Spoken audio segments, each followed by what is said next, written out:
Acceleracers diecast return after 20 years. Acceleracers, a series beloved by many fans around the world for its amazing story and awesome diecast selection, and they have finally decided to make a diecast after around near 20 years. And might I add, a diecast that was never actually made.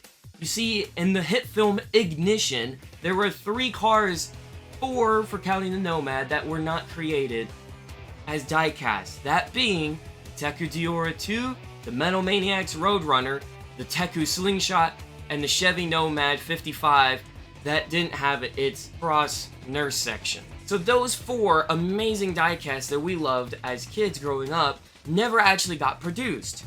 It was only ever the ones that could go around the track, for good reason, because they could go around the track. However, the Teku Deora 2 is here, and fans are not going to be able to get it. Let me explain.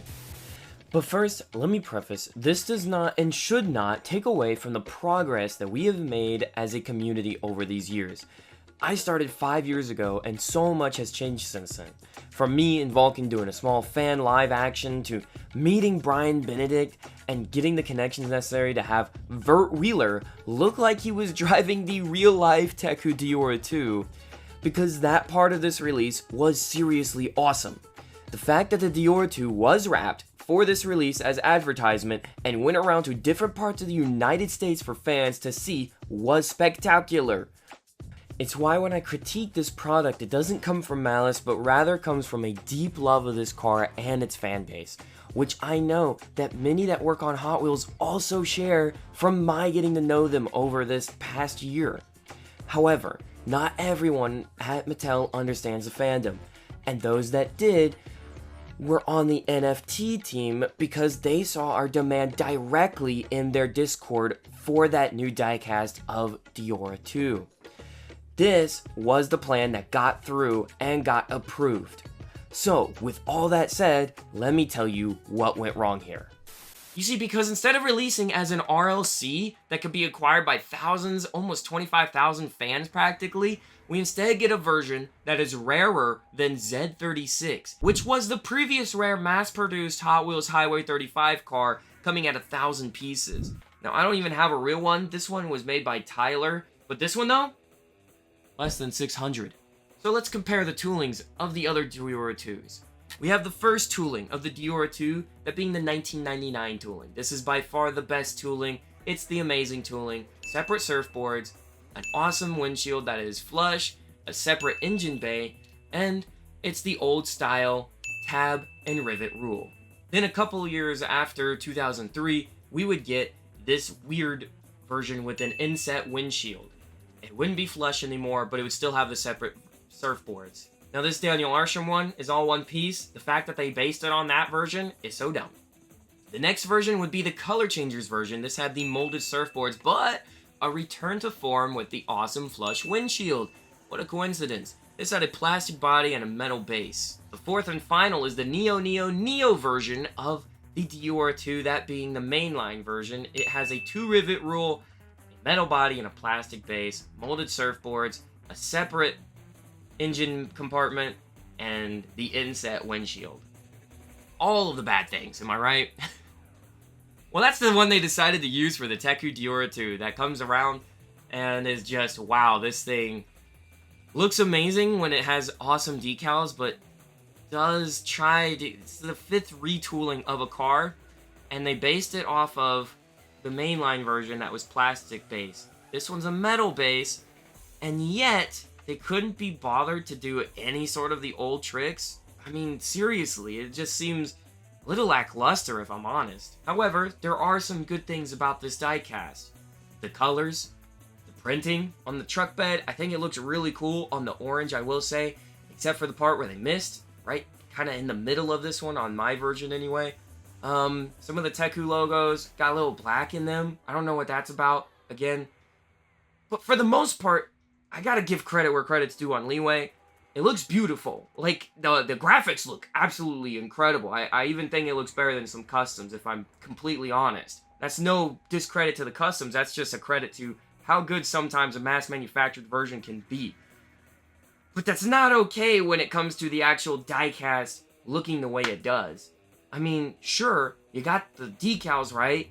Can you get the diecast part right? The main issue is that inset windshield, molded surfboards, separate engine, and that just seems really odd for something that costs this much.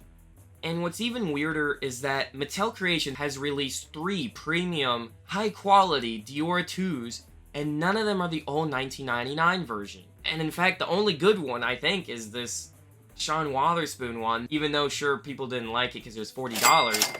Shoot, it's apparently the cheapest one on this list. And the Daniel Arsham one came at $70. And this one comes in at a whopping $1,000. How fun is that? So you might even be wondering, well, how did this happen? Why did this happen? Well, last year, I'll tell you, Hot Wheels NFT Garage, the bane of every Hot Wheels collector's existence, essentially made you gamble in order to receive a real diecast car. And in this case, gamble everything. You see, in the past, you only needed one NFT GIF in order to collect your car, but they thought with Acceleracers, it would be better if they made you collect all 24. That's right, not just an insanely rare NFT, but 24 of them now. And for those that don't know, NFTs are kind of like digital trading cards. It's almost like they had a physical media ready to go for anything that would have been related to Acceleracers. And as you're probably typing in the comments, I can see it. Right now, if this were a premium or even a mainline, I'd buy it instantly. And guess what? You'd be right. Because not only would other countries have a chance to collect this now insanely rare diecast, but multiple for their dioramas and collections to actually add and display it outside of the box. No one, and I mean no one, is gonna want to open these boxes because it's simply too dang rare to not lose like $40 on a simple super treasure hunt, which I have some up here, but $1,000, as I've seen some go on eBay now. So not only did Mattel fail to release a diecast properly, they had to make it the rarest of them all, so that it would exceed every other Teku team member price. They saw those eBay prices and saw Reverb go for 100 to almost 200, or Chicane, or even Spectite that I've seen for a ridiculous $500 when those were mass-produced back in 2005. No, instead we got a freaking ultra-rare Teku Deora 2 that most fans cannot collect as there are just not enough to go around. Currently, my channel has 7,000 legends that are subscribed, who I can't thank enough for watching my videos. And already, just looking at those numbers, only 8.5% of my viewers and my audience of Hot Wheels Acceleracers fans can own this. And that number is even lower when you consider the subreddit and other channels. And if you saw how many likes, I think 30,000 of them on the post of the Teku Deora 2, they're not getting it, bro. You may say in the comments, just buy a custom from Metrometrics or Overused 03 or Super Robo, and I will say, yes, do that. Legitimately though, there are only so many diecasts that a customizers can make, and they can't mass produce. Even 600 of them is already too much after all for the amount they've made, which again leaves us at fans will not be able to own this car. That's the new reality. I'm so sorry to you guys that simply couldn't get your hands on one of these, and trust me, you should not be blamed for what happened. Hot Wheels NFT line should be for locking what was the most demanded Deora 2 livery in the history of Hot Wheels ever. Period, end of story. This was it. This was the diecast that should have been a slam dunkaroo, and instead feels like it destroyed any thought Mattel would ever give to the future of Acceleracers diecasts. That's not to say anything on the amazing designers and the amazing people that work at Hot Wheels, and the amazing people that even flew me out to Miami and even paid for my trip in Dallas. You see, I am super grateful for those opportunities because I love Acceleracers so much, but I do have to criticize this. This can't be a standard anymore. Next year, I'd say, is the last chance for Hot Wheels.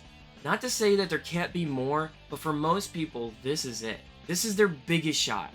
The 20th anniversary of Acceleracers. And what's better yet is that they have the perfect series of cars that would fit it perfectly.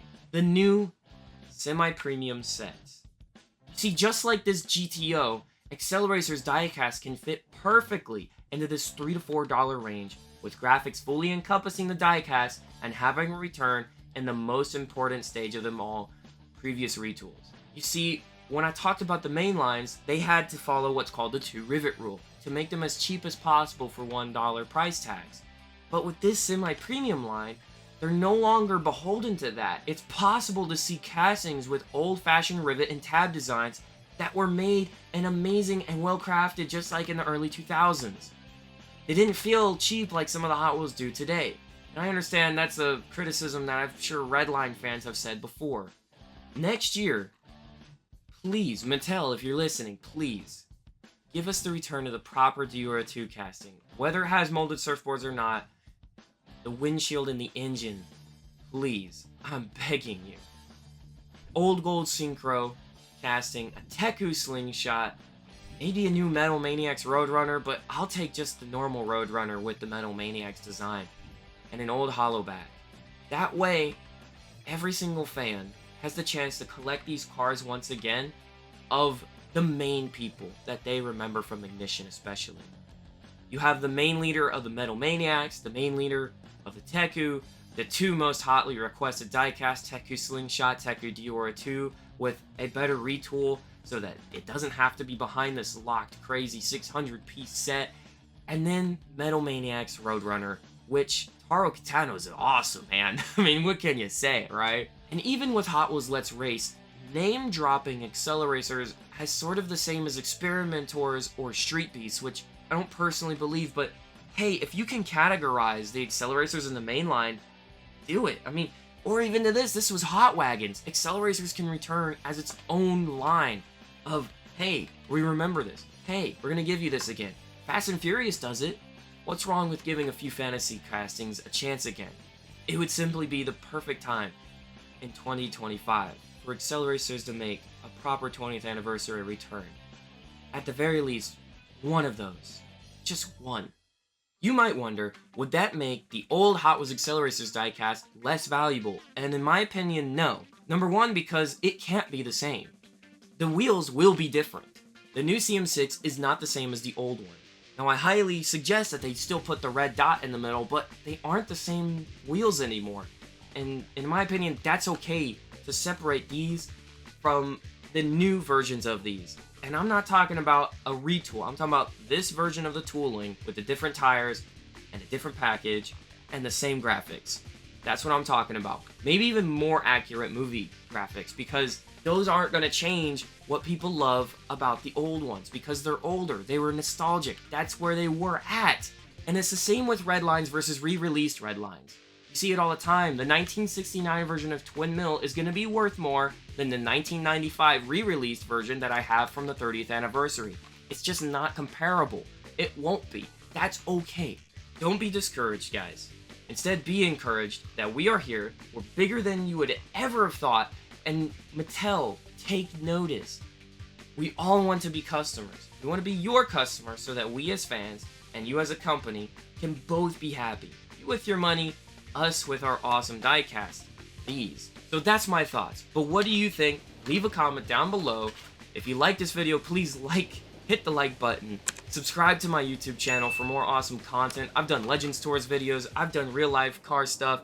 Please consider giving me a subscription. And if you want to follow me and support me, well, I do sell merch on Redbubble, and I also have a subscription for just $5 a month that you can join the channel and get behind the scenes videos and even some of my thoughts on other things, and you can have a separate Discord chat. It's an awesome club to be in. There's only 3 people in it right now, and you will also get shouted out in my podcast episodes. So please consider subscribing and then joining and or buying the merch and supporting me more directly.